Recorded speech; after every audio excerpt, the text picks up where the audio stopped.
When the Bible and historians use the word Egypt, is it misleading? I think so. Who are the Egyptians of the Bible? Noah had 3 children, none of which had a child named Egypt. But for some reason, in some Bibles, the name of Noah's grandson, Mizraim, is replaced with the word Egypt. According to most history books, the word Egypt is a name created by the Greco-Romans.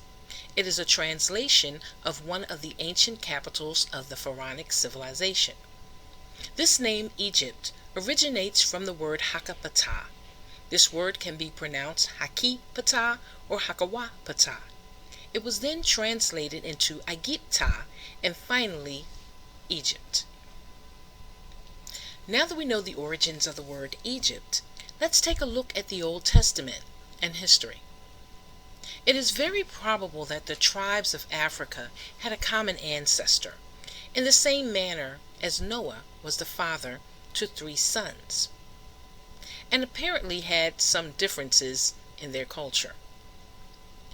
This can be applied to the tribes of biblical Africa, in that some tribes of Africa practice the same traditions, but with some significant differences.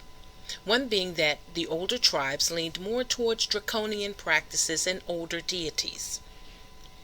These deities demanded human sacrifice and blood rituals, where the women were second in command to their husbands. Whereas the people we call Egyptians, who were also Africans, rejected human sacrifice and practiced equality.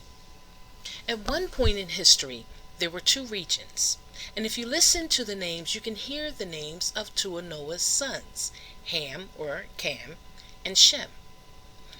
Tahamau or Takamau, which was near the delta, and Tashamau, which was closer to Nubia.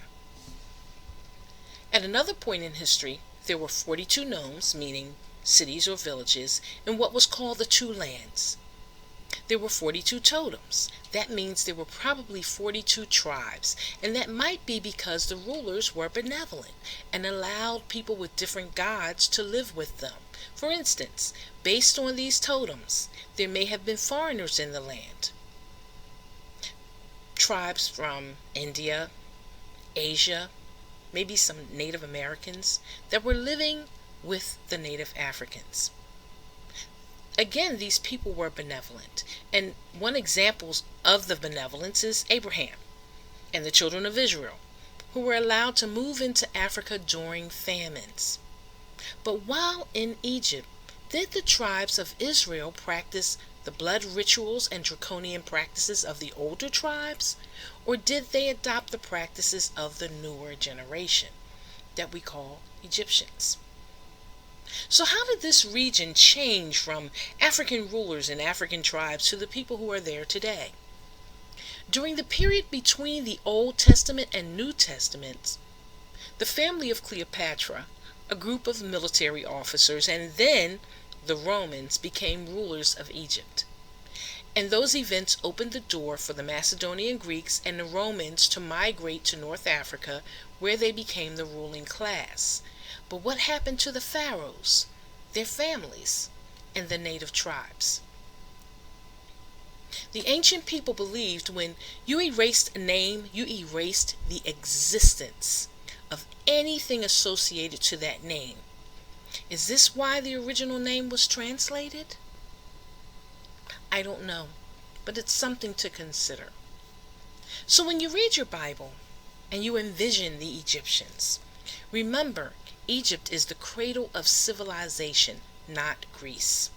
And that means it was civilized for over 4,000 years, possibly more, long before the Greeks and Israel moved in. The tribes were people who wore braids, twists, locks, coils, coiled coifs, variety of shapes of afros. They ate ox meat, they ate beans, they ate green vegetables. Their houses were full of green plants, the symbol of their resurrected ruler. And they drank beer, yet they were highly spiritual. They used onions to ward off sickness and were not ashamed of nudity. They believed in the resurrection. They believed that spirits lived in everything and those spirits had names. They preserved the body after death.